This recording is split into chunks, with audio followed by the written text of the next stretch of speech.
ஆத்திச்சூடி சமூக ஊடகத்தளத்திலிருந்து உங்கள் அனைவரையும் வரவேற்பதில் மிக்க மகிழ்ச்சி அடைகின்றோம். இன்றைக்கி நாம் இயற்கை உணவு தயாரிப்பதில் ஒரு அடுத்த ரெசிபியை நம்ம பார்க்க போகிறோம். இன்றைக்கி நம்ம தயாரிக்கக்கூடிய ரெசிபி எதுன்னு பார்த்தீங்கன்னா பசுமையான மசாலா மோர். இது என்ன பசுமையான மசாலா மோர்? பொதுவாக பார்த்திங்கன்னா நமக்கு முடி கொட்டுதுனாவோ இல்லை ஒரு குறிப்பிட்ட ஊட்டச்சத்து குறைவாக இருக்கிறதுக்கு பெரியவங்களாம் சொல்லுவாங்க, கருவேப்பிலை நிறையா சாப்பாட்டில் சேர்த்திக்கோ, கொத்தமல்லி தலையை நிறையா சேர்த்திக்கோ, இஞ்சியை சேர்த்திக்கோ அப்படின்னு சொல்லுவாங்க, இல்லை கொஞ்சம் பெருங்காயம் சேர்த்திக்கோன்னு சொல்லுவாங்க. பட் இதை தனிப்பட்ட முறையில் இதெல்லாம் சேர்த்திக்கிறதுக்கு நம்ம சங்கடமாக இருக்கும். சில நேரங்கள் பார்த்திங்கன்னா குழந்தைகள் பார்த்திங்கன்னா சாப்பாட்டில் இந்த கருவேப்பிலையை ஒதுக்கி வச்சுருவாங்க, இல்லை கொத்தமல்லியை ஒதுக்கி வச்சுருவாங்க. இஞ்சி பார்த்திங்கன்னா ஒரு சின்ன சின்ன துண்டாக கட் பண்ணி போட்டால் கூட அதை சாப்பிட மாட்டாங்க. அப்போது இந்த இன்க்ரீடியன்ஸ் எல்லாத்தையுமே இந்த இயற்கையாக கிடைக்கக்கூடிய விஷயத்தை நம்ம உணவில் சேர்த்திக்கணும். பட் அதே சமயத்தில் குழந்தைகளும் இதை தவிர்க்கக்கூடாது. அதே சமயத்தில் சுவையும் நல்லா இருக்கிறதுக்கு பார்த்திங்கன்னா இந்த பசுமை மசாலா மோர் ரொம்ப உதவியாக இருக்கும்.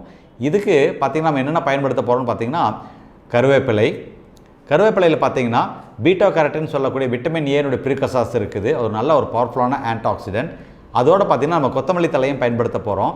கொத்தமல்லி தலையில் பார்த்திங்கன்னா விட்டமின் சியும் இருக்குது, பீட்டா கேரட்டின் இருக்குது. அது மட்டும் இல்லாமல் வேறு சில பவர்ஃபுல்லான ஆன்டிஆக்சிடென்ட்டும் அதில் இருக்குது, அதுவும் உதவியாக இருக்கும். அதோடு சேர்ந்து இஞ்சியை நம்ம பயன்படுத்த போகிறோம். இஞ்சியில் பார்த்திங்கன்னா அதில் பார்த்திங்கன்னா நிறையா எசென்ஷியலான சில விட்டமின்ஸும் மினரல்ஸும் சில அதில் இருக்கக்கூடிய ஜிஞ்சிஃபரே அப்படின்னு சொல்லக்கூடிய ஒரு முக்கியமான ஒரு ஆரோக்கியம் சம்மந்தப்பட்ட ஒரு பொருள் கிடைக்குது. அதுவும் உதவியாக இருக்கும், ஜீரணத்துக்கு உதவியாக இருக்கும், பித்தம் குறையிறதுக்கு உதவியாக இருக்குன்னு பெரியவங்க சொல்லுவாங்க. அதையும் நம்ம அதில் இந்த தயாரிப்பில் நம்ம பயன்படுத்த போகிறோம்.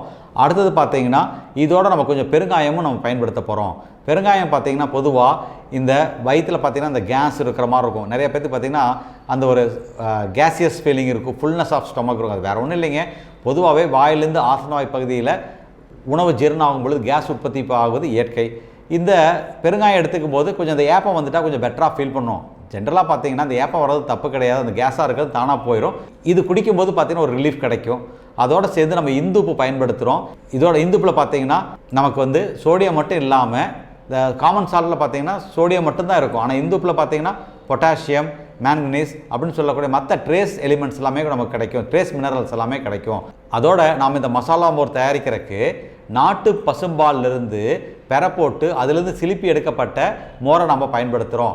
அதுவும் ரொம்ப உடம்புக்கு நல்லது. மோர் பார்த்திங்கன்னா பொதுவாகவே வெய்ய காலத்தில் குடிக்கக்கூடிய அற்புதமான ட்ரிங்க். அதோடு அதில் மோர் குடிக்கும் பொழுது கால்சியம் சத்து நமக்கு கிடைக்கும். ஸோ இந்த மசாலா மோர் தயாரிக்கிறது எப்படிங்கிறத இப்போ பார்க்கலாம் வாங்க.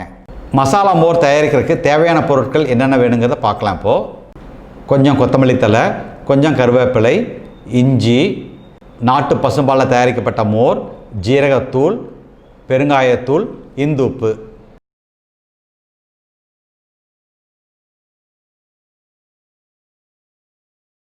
ஃபஸ்ட்டு வெட்டி வைக்கப்பட்ட இஞ்சி துண்டை எடுத்து மிக்சர் கிரைண்டரில் நம்ம போட்டுக்கணும்.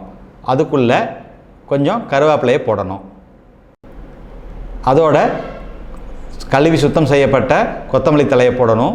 கொஞ்சம் பெருங்காயத்தூள் அதுக்குள்ளே போடணும். அதோட கொஞ்சம் ஜீரகத்தூள் போட்டுக்கணும். அதோட சுவைக்கு தேவையான அளவுக்கு உப்பு போடணும். அதோட ஆல்ரெடி சிலிப்பி வைக்கப்பட்டிருக்கக்கூடிய நாட்டு பசு மோரை எடுத்து அந்த மிக்சர் கிரைண்டரில் ஊற்றிக்கணும். ஜாரில் ஊற்றிக்கிட்டு மூடி போட்டுட்டு நல்லா டோட்டலாக நல்லா மிக்ஸ் ஆகி அரைக்கிற வரைக்கும் நல்லா கிரைண்ட் பண்ணணும். ஒரு க்ரீன் கலர் ட்ரிங்காக இது மாறுற வரைக்கும் நல்லா கிரைண்ட் பண்ணணும். ஒரு கட்டத்தில் பார்த்திங்கன்னா நல்லா அரைப்பட்டு ஒரு க்ரீன் கலர் ட்ரிங்காக இது மாறி இருக்கும். இதை ஒரு கப்பில் வச்சு ஒரு ஸ்ட்ரெயினர் வச்சு நல்லா வடித்து எடுத்துக்கணும். இப்போ இதை ஒரு கிளாஸ் எடுத்து ஊற்றி இதை நம்ம சுவையாக பருகலாம். வாங்க மசாலா மோர் சுவைத்து பார்க்கலாம்.